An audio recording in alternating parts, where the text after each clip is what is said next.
بسم اللہ الرحمن الرحیم۔ السلام علیکم دوستو۔ اللہ کے نبی حضرت داؤد علیہ السلام اور جالوت سے مقابلہ۔ حضرت اسماعیل نے بنی اسرائیل کو حکم دیا کہ وہ طالوت کے ساتھ جالوت کے مقابلے کے لیے نکلیں۔ اس طرح 80,000 مرد لڑائی کے لیے روانہ ہوئے۔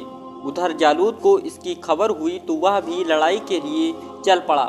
بنی اسرائیل جب بیابان میں پہنچے تو طالوت نے کہا، لوگوں، ہمارے راستے میں نہر پڑے گی، جو اس میں پانی پیے گا وہ خدا کے غضب میں گرفتار ہوگا، اس کا رشتہ ہم سے کٹ جائے گا، اس کی پیاس بھی نہ بجھے گی، اور جو کوئی اس کا پانی پیے گا اور پیے گا بھی تو صرف ایک چلو وہ سلامت رہے گا۔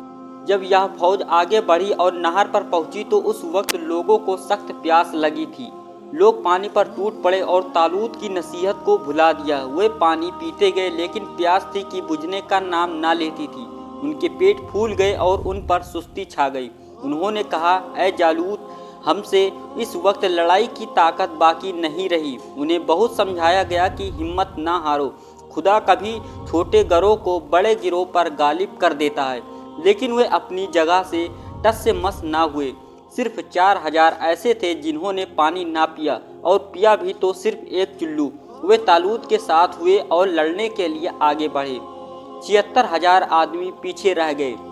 ادھر جالوت 1,00,000 کی فوج لے کر طالوت کے ساتھ مقابلے میں آیا۔ طالوت نے اپنے بہادروں کو ساتھ لے کر پہلے اپنے خدا سے دعا مانگی، اے ہمارے سو ہمیں سب دے، ہمارے قدموں کو جما اور کافروں کے مقابلے میں ہمیں فتح دے۔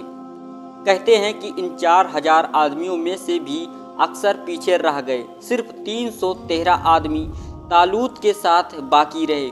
یہ وہی تعداد ہے جس کے ساتھ خدا کے آخری رسول حضرت محمد صلی اللہ تعالی علیہ وسلم نے بدر کے میدان میں مکہ کے کافروں سے مقابلہ کیا تھا۔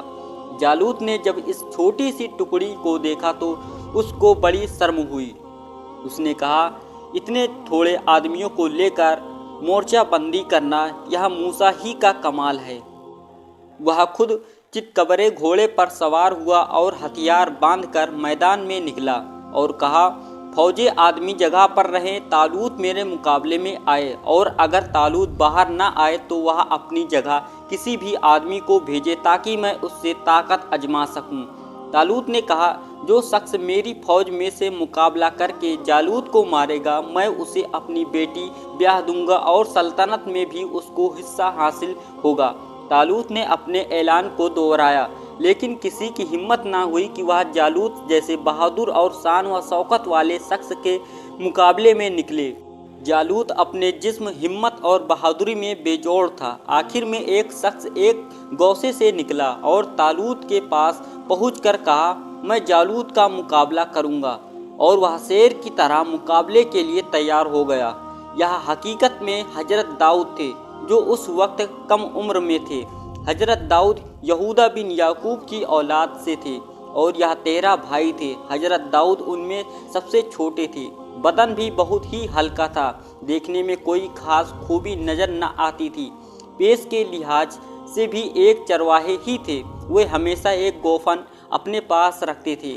جب حضرت داؤد جالوت سے لڑنے کے لیے مقرر کیے گئے تو اس سے پہلے اللہ تعالیٰ نے حضرت اسماعیل کی طرح وحی نازل کی کہ جالوت کا قاتل ایسیہ کے بیٹوں میں سے ہے، اور فلاں جرح اس کے تن پر فٹ ہوگی۔